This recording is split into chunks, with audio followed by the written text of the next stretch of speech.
President Trump's planned acceptance of a $400 million jet from the Qatari government raises a series of ethical and national security concerns as the commander-in-chief turns to the polarizing but wealthy Gulf state to override existing U.S. government plans for constructing a new Air Force One.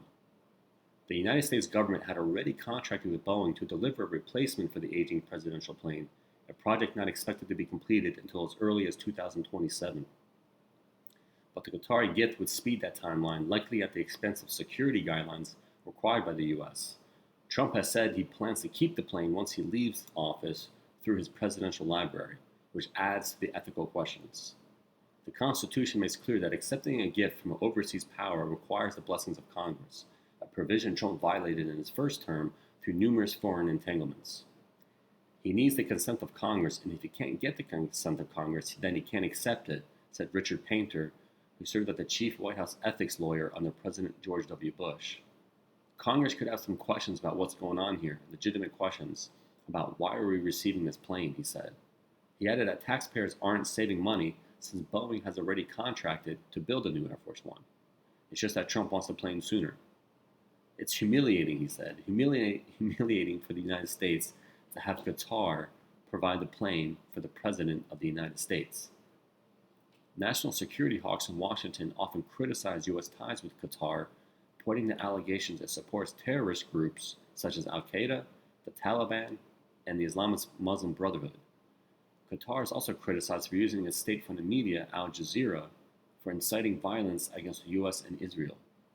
But the U.S. is a longtime ally with Qatar, which hosts the American military base there. It served as the major transit hub for evacuees from Afghanistan during the U.S. withdrawal. Former President Biden upgraded the country to a major non-NATO ally in 2022. And Qatar's support of Hamas has made it a primary mediator between the group and Israel during the Gaza war. This has allowed for direct U.S. negotiations that resulted in the release earlier this week of an American-Israeli hostage. That partnership is proving fruitful for Trump in new ways as Qatar proves a lucrative location for the Trump family business. The Trump Organization in April struck a deal to build a luxury golf resort in Qatar. Several administration officials in Trump's cabinet also have ties to Qatar. Attorney General Pam Bondi lobbied for the country, while FBI Director Kash Patel did consulting work for the government of Qatar as well. Trump's close friend, business partner, and peace envoy, Steve Witkoff, was reportedly involved in negotiating the 2023 Qatari purchase of an embattled luxury hotel in Manhattan, New York, to avoid its seizure from the Department of Justice. Congressional Democrats have sounded the alarm over the deal, and some Republicans have also expressed skepticism. Senate Minority Leader Chuck Schumer said he would place a hold on Justice Department nominees over the jet deal. Senator Chris Murphy of Connecticut announced Tuesday he would introduce a resolution of disapproval condemning Trump's acceptance of the plane. A privilege resolution could force a vote on the Senate floor and could even gain some Republican support. Senator Ted Cruz of Texas, obviously a Republican, on Tuesday said the luxury aircraft posed serious espionage and surveillance concerns, which is common sense, a sentiment shared by a few Republicans, including loyal Trump supporters. It's not clear if lawmakers can force a vote on accepting the emolument. Representative Jamie Raskin, the top Democrat on the House Judiciary Committee, previously issued a report finding that Trump accepted some 8 million payments from foreign governments during his first term in office. You got to go to Congress in order to accept a gift from a foreign government, which is what this is. And obviously, there's all kinds of national security complications. That's what Raskin said. He said on CNN's Aaron Burnett out on Monday. Donald Trump he said he doesn't know a lot about the founders, but the founders knew a lot about him and his type. And they were afraid that you get someone as president who'd be willing essentially to sell the interests of the country out to specific foreign governments who would do business with him. And so there are a million foreign policy questions where we could be compromised by this. Senator Jeanne Shaheen The top Democrat on the Senate Foreign Relations Committee sent a letter to the White House on Tuesday asking Trump's attorneys to provide a clear and detailed explanation of how this reported gift does not violate the Foreign Emoluments Clause, as well as details of the arrangement with Qatar itself.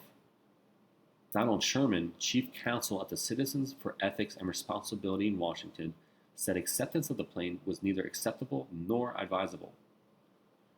Certainly, a president getting a gift of this kind, if it is a gift from a foreign nation, raises pretty significant questions about loyalty, he said, and whether that gift potentially undermines the government's officials' loyalty to the United States government as opposed to their foreign benefactor.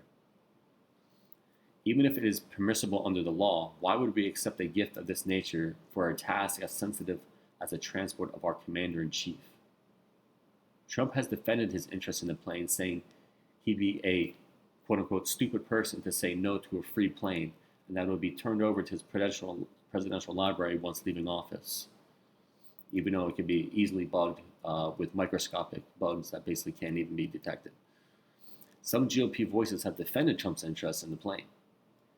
Senator Jim Risch of Idaho, chair of the Senate Foreign Relations Committee and a member of the Senate Select Committee on Ethics, argued that the plane is a gift for the U.S.